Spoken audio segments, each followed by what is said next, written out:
Еродирање на правната држава, морален хазард, покривање на неодговорното работење на градоначалниците што натрупале долгови, наместо тие да се повикаат на одговорност, па дури и нивната работа да ја истражат надлежните органи, како Државниот завод за ревизија и јавното обвинителство, и праќање сигнал дека немањето отчетно се исплаќа, се само дел од реакциите на експертите откако владата обзнани дека ќе им покрие 51% од долговите на општините, за што со ребалансот на буџетот се издвои неповратни средства од 48,8 милиони евра.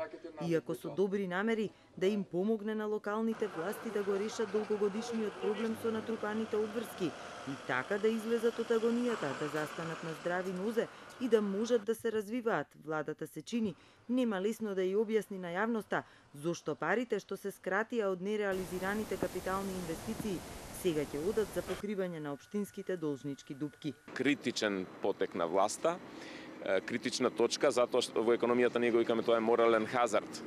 Значи, они сега се коцкаат со идејата дека општините и понатаму може да трошат наднивните приходи, се лжуваат, некој ден некогаш владата пак ќе им ги покрие.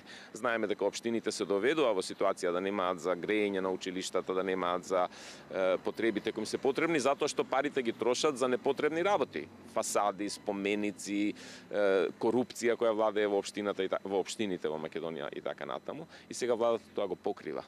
Наместо да им каже дека вие ќе си ги платите вашите обврски што се ги создале и за тоа нема никој да ви ги прости. Сега таа им ги простува на некој начин со тенденција и понатаму да го прави тоа.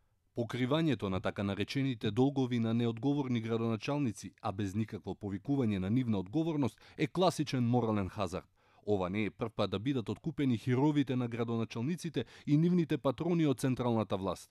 Оваа мерка без одговорност на градоначалниците, а заедно со недостаток на одговорност и казнивост на високата корупција и со ова тивко пардонирање на актерите од бомбите, никако не е рефлексија на политичкиот естаблишмент која води државата кон неувредностите.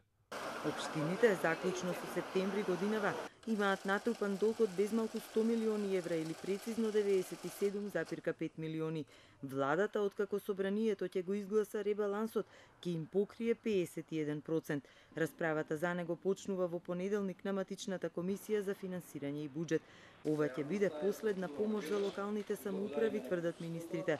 Останатите 49% од долгот пак тие ќе мораат сами да се снаоѓаат како да ги исплатат. Сега имаме фискален простор да ги помогнеме општините, таму знаеме дека има големи напластени, практично превземени, а неплатени обврски.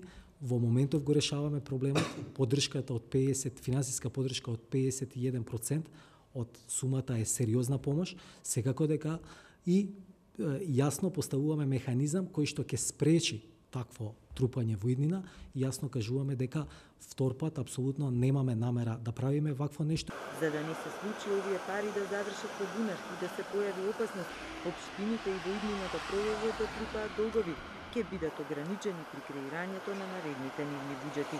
Општините сопствените приходи може да ги планират до најмногу 10% од просечните приходи во последните 3 години. Ова би значило дека општините ќе може да го надминат максималниот износ од планирани приходи само доколку им имат обезбедено потврда за трансфер на средствата. Охрид е рекордер според висината на долгот.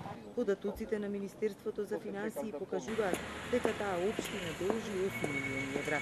Следува Тетово со 7,6 милиони, Карпош со 4 и Куманово со 2 милиони евра.